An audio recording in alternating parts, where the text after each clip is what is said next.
meche todo mitole mikudo azangagbe azan tongo gbero sofi plus me nime agbokwe tombo do asu alobodo asio mina mono je nlokpo biblo we beru nlokpo dudu we binu ena inu na chiko nime wele bifi we me maka do asu alo ko ma do asia mina do ino ji won isi apakwe yo ala pe me ligbo ena chiro je do ku ade no bo krando nu we me imbeli odo jiro planet yo Pluton planet mo koton ena zombo akwesi apakwe yo ena ponte no do egbesi azangwe e ka ino je ado economy de we yo ero je we ni be economy to edo ndeme dandan ino je na beru ku gbe ya lokpo mi to ka imbeli o mina do mi lo la mena no kan isi apako yo mina lo ganji lo agbazame eyo do edunu fo gbadanu e ndi sakpede bo dizoni pede ena zo mina lo ganji lo agbazame bo kan brodo no do je azosi apako yo ani chonkom lo je lini to re bi kuyo gigena ti muna wi wado azoto isi apako we pin akana zanwe we pin watongo mi me agbozuka metole bodo asu alobodo asio mina chonkom lo jiro dandameo asupasi po mi mo lo jiro no kiko awajije enati inu mi bo lo po mi ton le mi kan le bo mo lo je ina no ayabo asimi ton ala sumi ton ina le wa chi kunche ndo mi lo apade kwe ne menu pacha mi o mi kan do wa mi toro bo ma do asu alu mo do asia na do no planet yoro fini so planet mo koton ina zombo won yin ina sekon idandan lo ibisi azangwe planet yoro mercury e o di de kumlo jiro nko akwe ma do nko to akwe mo koton ina bi okwe metongero egbesi azangwe planet venus lo po ina so bo na mena la medicine apako yo ando ganju la bazame bo vede bukuna de nuo chwa kana tula so to si apako yo ani tun kumlo jiro ndebu de aja bi lo bo ali ni tamekon bo confie nyanya de bo confie dagbe de wo cho bi o me we kwi kana zanwe we kwi ya foton kulo pogo e wa la zamo taragbe na tinwe mi me kai we do bule mi na do mi kumlo jiro mi na tulo jiro koko si ko adigba khole na wa zombo tagba na wa mi de ko asumi to potenti ho mi ni blo dede wa me maka odo asu alo ko me ma do asia mi na do no kumlo jiro ani tuno anu na lewo yi agbonji pe de blando soro pe de lo wa isi apakwe mi wa akwesi apakwe yo mi na do no kumlo jiro ani tuno ani level mi bi fito do akwesi zansi apakwe yo fi akweli na fi akweli ndi akweli na blo ani to mo ko to le bi eno na zombo so fi plus one ena yo no so lo me mi kala do wa me je mu odo jiro ani tuno jiro la me na no kan isi apakwe yo ko me si ona suponu ipede do ibesi azangbe azoto isi apakwe yo mi na do no kumlo jiro ani tuno uve pede na tinwe bo singidi pede na tin azokan we kun kan zawe we kun ogo mi me kan ya gasale bo ma do asule ya mi na do mi do planet yoro maso planet mon koton ina no ko khami bo no ele mi de ro wan isi apakwe yo no mon koton e kusuna no lili menu mi yo cho we me ka do peche si edinbo ni cancer mi na do no kun loju taragbe kan tin ro akwesidansi apakwe akomo si apakwe taragbe gege na tinwe amo ani tun kun loju ro ndebude mi ja biblogbe yo emi na ni tabe pon we chuma na be emi de do no me na me na lo kan isi apakwe yo anu ganjiro agbazame ki wa kan tun kun loju ro azo to isi apakwe yo ani to kumlo ndebude aja zizegbe yo numo koton adona jowe de dona pede mura tulo jiro nule de njablo na to tempo boyen so na tan pede inu owe wecho lo na chite we pia kana zawo en ku we go ni me ka yin kini leo mi na do mi kumlo jiro mi ni tulo jiro mi na blo dede do wa yin si apakwe do de tagbana wagbon do asupa si potenti yon tagba ni yon zombo asitu ala situation na tuno na blogbon we bonu mona yon we do egbesi ansangbe ya we me ka lo liyon yiwe bo ma do asu alo bo ma do asia me na do no kumlo jiro ani tuno jiro tadagbe na tinu ro wan isi apakwe lopo de akana to po won lo jiro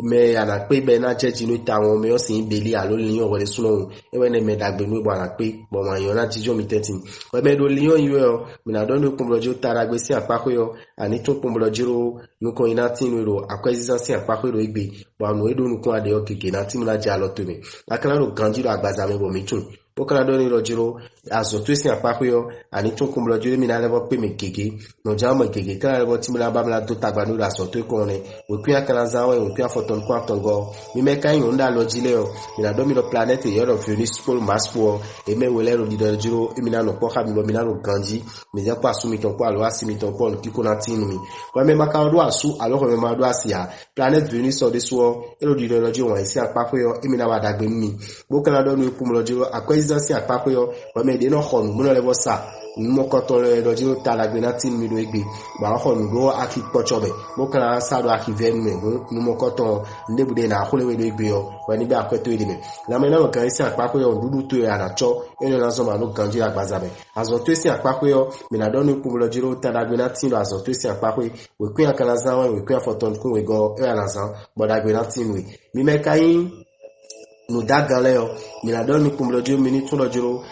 asupa sikosi apako yo ero danda me lo jiro elende yo eni do ha sumeton alo asimeton eno no zombo fifa no do me we maka odo aso alo ko odo asia planet yo lo maso ena wa ja onu ero awon yin sin apako bo me na asume alo me na asinu yo andi black pay me mo koton tu akana tuno akwezansi apako ya alo akwemo si apako yo ero ho level chitero wade upede eno la zombo no ko ina tinu bukana do ni kumulo jiro ni lamena organisi apako yo vede ukunde nu azoto si apako yo ani choko mlojiro nu kike na timula do mina do tabanwe nu kike na timula do mina do gudo wani ma jo wedi do we ku yakana zawa yo kwita tongo mi me kai ho klikele mina do mi kumlojiro mi ni tolojiro dandame asupa si potenti on kiko ajije timi kondo pola timi bo mina le no po o kla ro ko po do we me maka odo asu alo ko mi do asia mina do ndo jo ve pede na timi lo igbesi azan we akpo mi mo kala lo supo nwe chu akana to kumlojiro akwezansi apako yo adiblo dede e ma be akwedo nu e ma tun ame o nu e ma maîtriser e ma be akwedo me gbede o mama enave o nu me bokala do no la mena no ganisi apako yo mi mo lojo alo ganjiro agbazabe chu akana tun lojo ame ku e pola zo airo filo po ame ku e podo azo wiwa lo po o me sin pede na wa mi 13 no igbesi azanwe no wa diblo dede bonu nu mo koton ni ma do mi feeling yo we pin akana zawe o kun we ne go mi me kai kadatole mina do mi kumlo jiro mini tun lo jiro egbesi azangbe o asupa si potenti onu kiko awajije na tin ho mesin o debude ya chu akala tun o me ma ru asu alo me ma do asia an tu kumlo jiro wele suwe na zo metona do mina se kwembo nukume yin na toi e o nu makoto na zo me mokoto na leleko bokala do we me sagite o kumlo jiro ani tun lo egbesi azangbe ma do mina be akweda ko de lo to kiko me o lo tori kiko me o bokala do ni lo jiro eni o kala fodo mo aku vede kuna de ni lo akwezansi apako akwemo si apako o nsagbe aja lo nde bari o numo koto ina ja lo teme lo egbe mi kala do we me sagite o kumlo jiro ani tuno uve pede na tinu ero la mena no gaisi apako wa ni blo tete we me no blo sporty alo we me babna blo nde do we mtu de ble bado we mi na blo do lo ko egbe wa ni blo tete mama o ble ko na de do egbe si azangbe mi kala do ni lo jiro ni mi wa la mena so si apako yo ani tun kumlo jiro ntu ele bi kwina do yin lisin no e ko ve o no so ba ma pe boblo a egbe si azangbe ara to bna bi blo to la so to ikon we pin akana zanwe we kwitan tongo mi me ya we zo gbanole o ina do mi kumlo jiro mi ni tulo jiro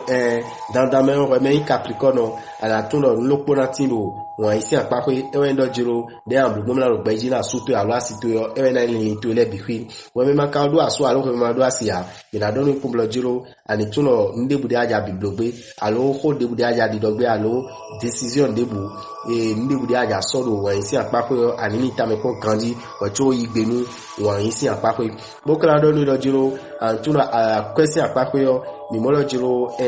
dandame o lili twele na yiwa bonu ale boya blulu akwesi apako yo mo koton ala pe obna ngege bloto la mena no kan si apako yo mi na donu dojo ando ganjiro agbazame amo ani chukun molo jiro ani level titero wadewu bokana toro azo situation apako yo we me we maseto we me nu prometo we me hodoto eloje gbesi azangbe yo ena yina mi mewele debudo igbe ya we kwe mi kana zawe we kwe fotongo mi na zabo taragbe na tinmi mi me kai verso le bo mi rodo 50 mi na do mi pumblojo mi ni tuno dandame yo egbesi azangbe yo nuko ina tinmi bo li mi to le gege na yiwa amo mi ni tuno jiro mi de ko asumi to pa mi de ko asimi to ko fifa ni kiko awajije yo ina wa amo mi na pe ubna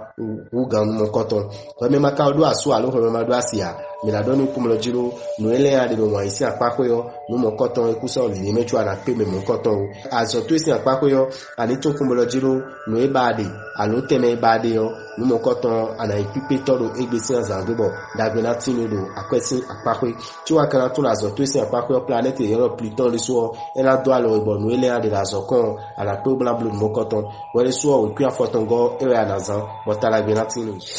mi me yin we vile mi na to kumolo jiro planet yo Jupiter planet mo koton ena to ajije wa super potential mo mi na se mi de singbe nukiko enatinu mi cho re me makado asu alo re me mado asia ala tuno je mi dale boy agbonji pede mi kran do lo jiro akwezi se apapo ya lo akwemo se apapo yo egbese azangbe na kontenu pede akana to ko lo jiro rebino alo mo lo jiro nuko si chiko no mi bo we jan da so wa we jan do mi fi blo yo e lo jiro we ni blo dede lo egbese azangbe mama gbaza e da gbele pede lo egbe chu akana to la so to si apapo yo ale to lo ni mi ton le bi fina wiwa emi de so da chite do mi de obula le bo wuri bono azo mi ton we ko ya kana za ewe we ko ya foton kun we go ewe la zamo taragbe natinu we me poisson mi dogbe mi bro da me wora bital mi dogbe mi bi bro ma gbero to swifa ni kondolo poloko mi tonji ina chemi